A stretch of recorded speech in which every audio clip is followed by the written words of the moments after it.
For 2 minutes. Madam Speaker, I thank the gentleman for yielding.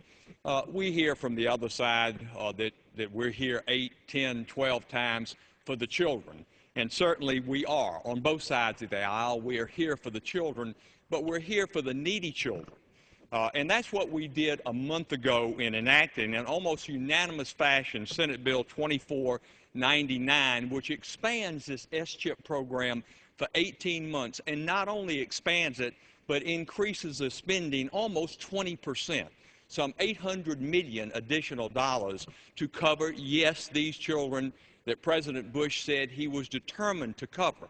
But what the Democratic majority wants to do is increase this program by 140%, cover an additional 4 million children on top of the 6 million that are already covered. And as my colleague, Representative Deal from Georgia, pointed out, of those 4 million, 2 million would be children who are already covered by private health insurance. One of my other colleagues on the other side of the aisle stood up and said, shouldn't we provide health insurance for the children of hard-working Americans? Well, no, not if they're making $75,000 a year.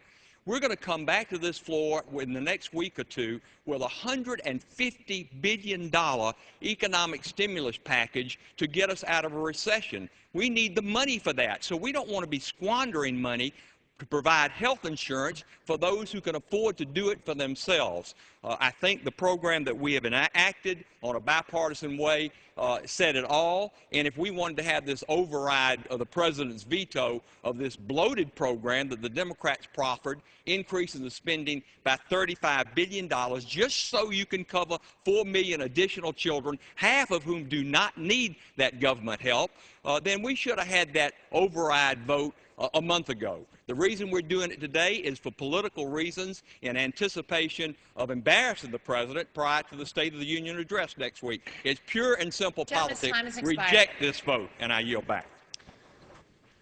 Gentleman from Michigan.